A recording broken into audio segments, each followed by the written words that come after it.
CTET SST paper 2 के लिए NCERT geography 7th class का टॉपिक जिसका नाम है हमारी बदलती पृथ्वी। यह इम्पोर्टेंट टॉपिक है क्योंकि पेपर में हमेशा ही इस टॉपिक से क्वेश्चन भी आते रहते हैं। तो इस वीडियो में मैं आपको अपने खुद से बनाए हुए नोट्स से यह टॉपिक कराऊंगा और पूछे गए सभी वर्षों के क्वेश्चन भी इसी के साथ आपको कराऊंगा, ठीक। और जितने भी नए मित्र इस वीडियो को पहली बार देख रहे हैं तो उनको एक छोटी सी जानकारी बता दूं, अगर आप लोग इन्हीं नोट्स को लेना चाहते हो और इन नोट्स की सहायता से आप लोग अपनी 60 नंबर की पूरी तैयारी करना चाहते हो तो बिल्कुल कर सकते हैं आप लोग 60 नंबर की पूरी तैयारी, क्योंकि कंप्लीट सिलेबस के प्रत्येक टॉपिक इन नोट्स में मैंने आपको ऑलरेडी प्रोवाइड कर दिए हैं। और नोट्स में अब तक पूछे गए 2011 से अब तक जितनी भी बार सीटेट का एग्जाम हुआ है उन सभी वर्षों के पेपर के क्वेश्चन भी आपको इन्हीं नोट्स के चैप्टर वाइज मिलेंगे।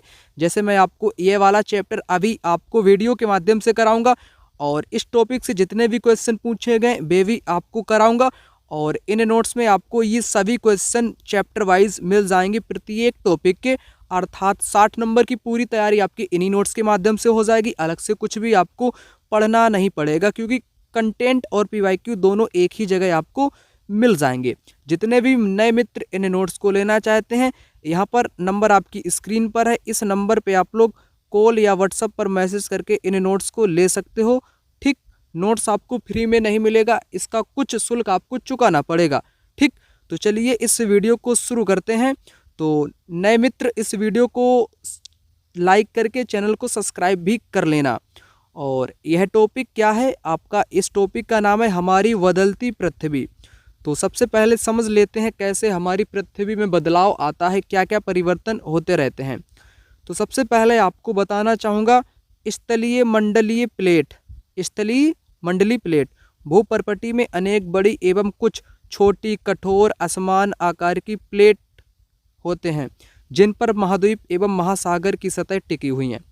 तो कहने का मतलब है भूपर्पटी में अनेक छोटी बड़ी असमान भिन्न भिन्न आकार की प्लेटें होती हैं जिन पर महाद्वीप और महासागर टिके हुए हैं।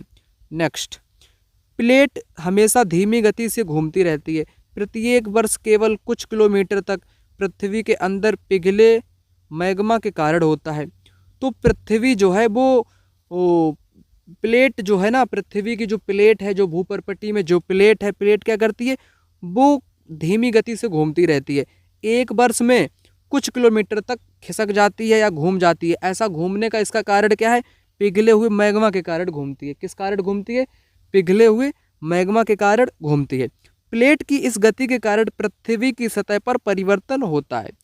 तो पृथ्वी पर परिवर्तन होता है, पृथ्वी की सतह पर पृथ्वी की गतियाँ, एक तो अंतर्जनित बल के कारण पृथ्वी पर गतियाँ आती हैं और बहिर्जनित बल के कारण, अर्थात जो बहिर्जनित बल है, जो बाहरी फोर्स है, उसके कारण भी पृथ्वी पर हलचल या गति होती रहती हैं, ठीक। उसके बाद यहाँ पर इन दो गतियों को समझते हैं, आंतरिक बल या बाहरी बल। जो बल पृथ्वी के आंतरिक भाग में घटित होता है, जो अंदर घटित होता है, उसे अंतर्जनित बल कहते हैं। अंतर्जनित बल आकस्मिक गति से उत्पन्न होता है, अर्थात ये अनायास उत्पन्न होता है, अर्थात अचानक उत्पन्न होता है, अंतर्जनित। भूकंप आ गया, ये अंतर्जनित है। ज्वालामुखी हो गया, भूस्खलन हो गया, ये पृथ्वी की सतह पर हानि भी करते हैं।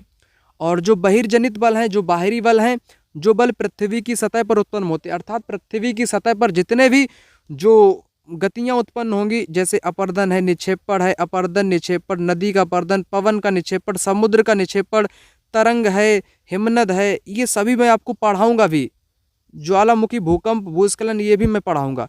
तो जो भूकंप कैसा है, ये अंतर्जनित है। ज्वालामुखी कैसा है, अंतर्जनित है। भूस्खलन कैसा है, अंतर्जनित है, ये अचानक होते हैं। अपर्दन निक्षेपण ये पृथ्वी की सतह पर होते हैं, समुद्री गुफाएं बनती हैं। पवन का निक्षेपण, नदी का निक्षेपण, ठीक। पर्वत का निर्माण भी अंतर्जनित बल के कारण होता है, इंपॉर्टेंट। कल को परीक्षा में पूछ ले कि पर्वत का निर्माण कैसे होता है, तो अंतर्जनित बल के कारण पर्वत का निर्माण होता है। हिमनद का निर्माण बहिर्जनित बल के कारण, समुद्री गुफा का निर्माण बहिर्जनित बल के कारण होता है।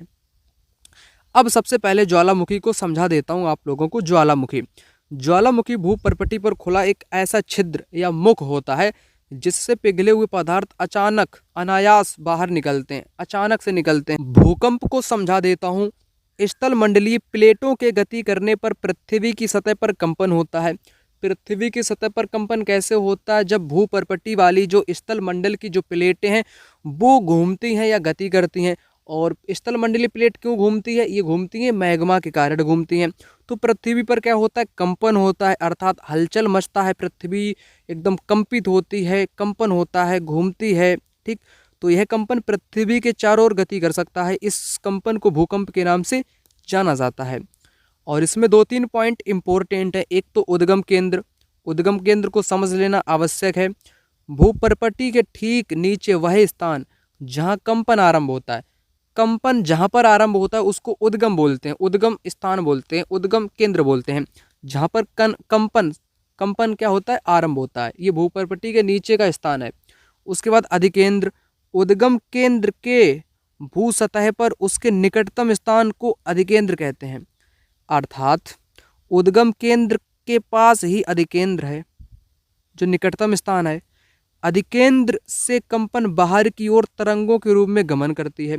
अधिकेंद्र के निकटतम भाग में सबसे अधिक हानि होती है। जहां पर भूकंप का उद्गम होता है ना, उसके निकट एक अधिकेंद्र होता है। अधिकेंद्र के पास भूकंप का सबसे ज़्यादा प्रभाव होता है, वहां पर उस क्षेत्र में सबसे ज़्यादा हानि होती है।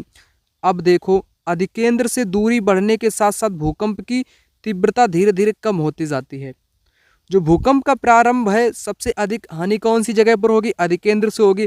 अधिकेंद्र से जैसे जैसे दूर जाएंगे तो भूकंप कैसा हो जाएगा? बिल्कुल उसकी जो गति रहेगी वो कम होती जाएगी। ठीक, अब भूकंपीय तरंगें 3 प्रकार की होती हैं। पी तरंगें, अनुदैर्घ्य तरंगें जिसको बोलते हैं, एस तरंगें, अनुप्रस्थ तरंगें, एल तरंगें जिसको पृष्ठीय तरंगों के नाम से जाना जाता है। पी अनुदैर्घ्य, एस अनुप्रस्थ, एल पृष्ठीय।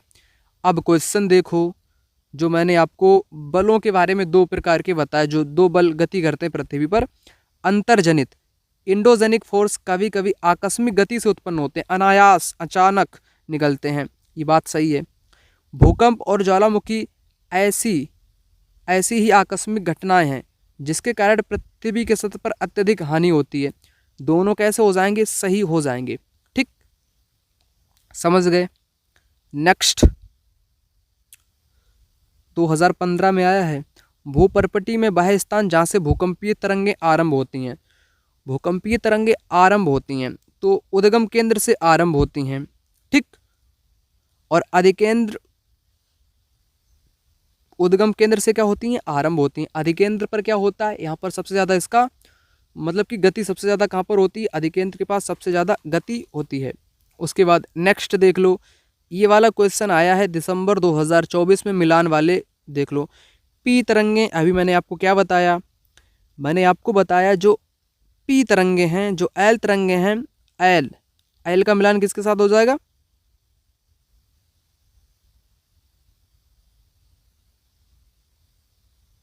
एस का मिलान हो जाएगा आपकी अनुप्रस्थ तरंगों के साथ, और जो आपका एल है उसका मिलान पृष्ठीय तरंगों के साथ हो जाएगा। पी तरंग आपकी अनुदैर्घ्य होती है। जस्ट अभी मैंने आपको ये वाली बात बताई थी जो कि इम्पोर्टेंट है पेपर के लिए, अच्छे से देखना वीडियो को। नेक्स्ट, निम्नलिखित में से कौन सी भूकंपीय तरंगें नहीं है? अनुप्रस्थ तरंग भी होती है, पृष्ठीय तरंग भी होती है, अनुदैर्घ्य भी होती है, पोताश्रय तरंग नहीं होती है। ये पोताश्रय तो जहाज होता है। ठीक, ज्वारीय तरंगें होती हैं। डी वाला कैसा है? गलत है। डी वाला कैसा है?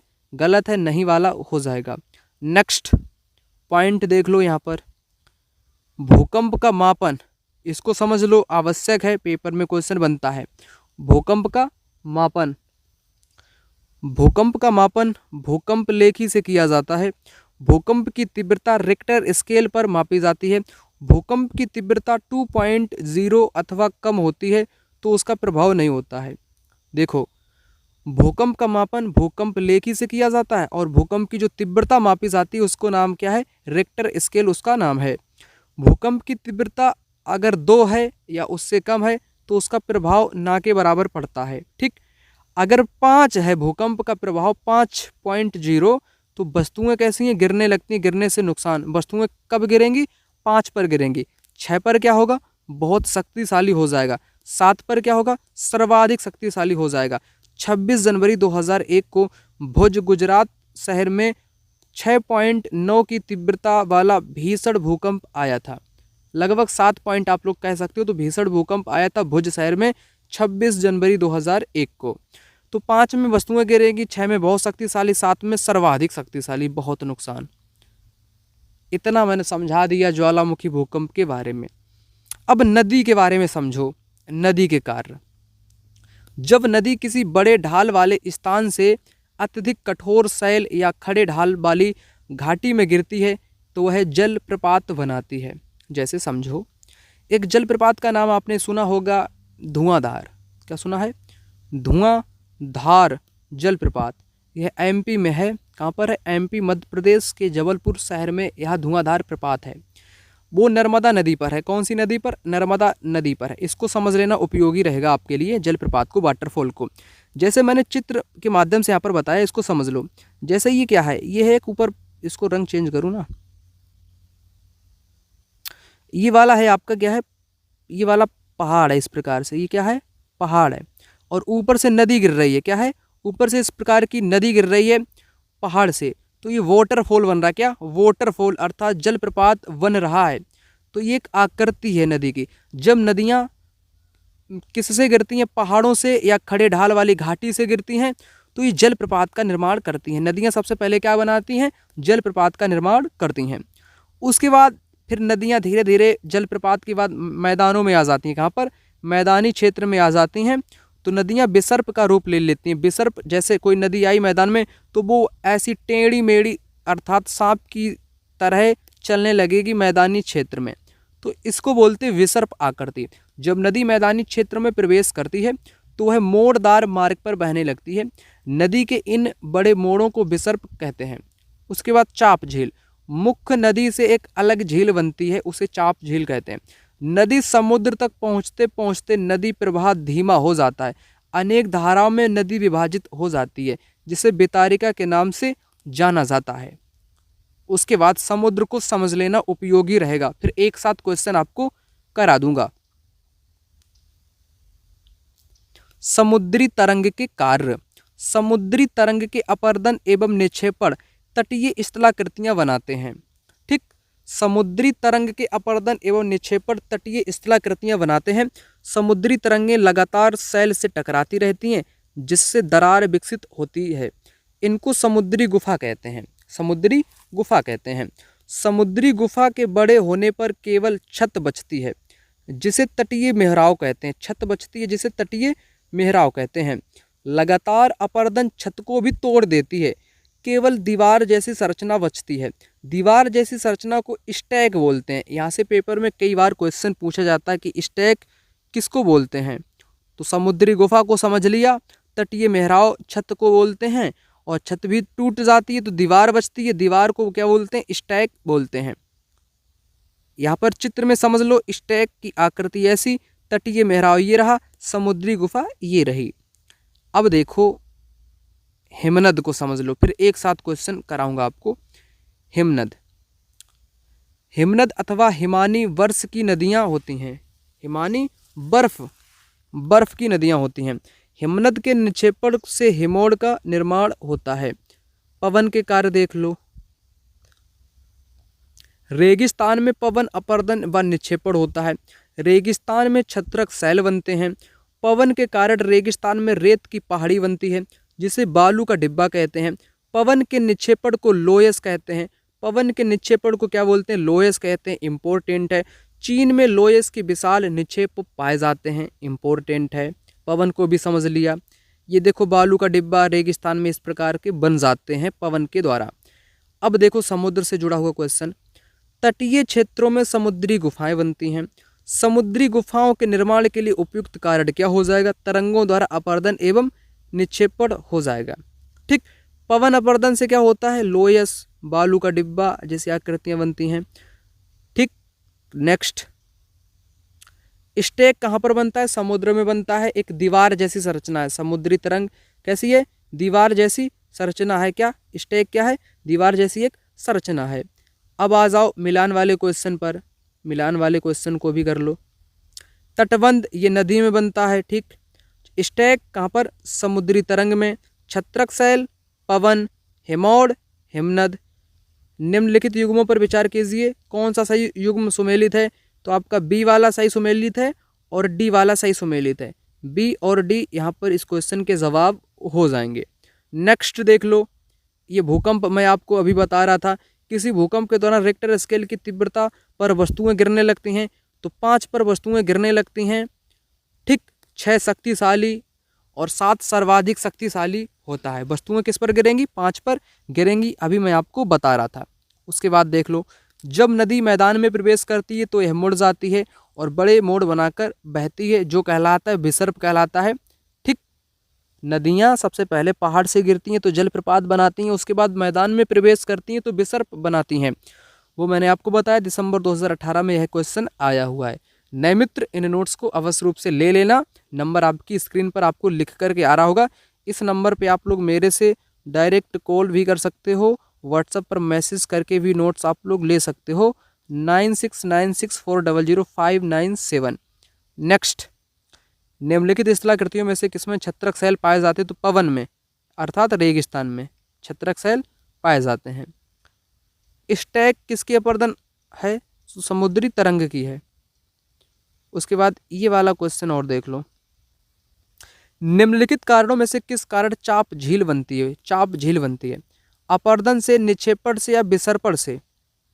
तीनों आपके यहाँ पर सही हो जाएंगे, अपर्दन से, निक्षेपण से और विसर्पण से। नेक्स्ट, पवन के निक्षेपण को क्या बोलते हैं? लोयस बोलते हैं। लोयस सर्वाधिक रेगिस्तान में बनते हैं और लोयस के जो निक्षेपण पाए जाते हैं सबसे ज़्यादा चीन में पाए जाते हैं। कहाँ पर? चीन में इसके सबसे ज़्यादा निक्षेपण पाए जाते हैं। नेक्स्ट, जिस स्थान पर कोई नदी किसी अन्य जलराशि में मिलती है उसे बोलते हैं नदी माउथ, नदी रिवर्स माउथ या नदी मुहाना के नाम से भी जानते हैं। तो ये भी चैप्टर आपका मैंने कंप्लीट कर दिया। नए मित्र, इन नोट्स को अवश्य रूप से लेकर के तैयारी करें। मात्र 10 दिन के भीतर आप लोग कंप्लीट एसएसटी के प्रत्येक टॉपिक को कवर कर लेंगे, सिर्फ मोबाइल फ़ोन की सहायता से। अलग से इसके अतिरिक्त आपको कुछ भी नहीं करना पड़ेगा। 60 नंबर की पूरी तैयारी आप लोग इन नोट्स के माध्यम से कर सकते हो। History, geography, polity complete notes मिलेगा विद PYQ क्वेश्चन के साथ। सभी वर्षों के क्वेश्चन भी आपको नोट्स में मिल जाएंगे।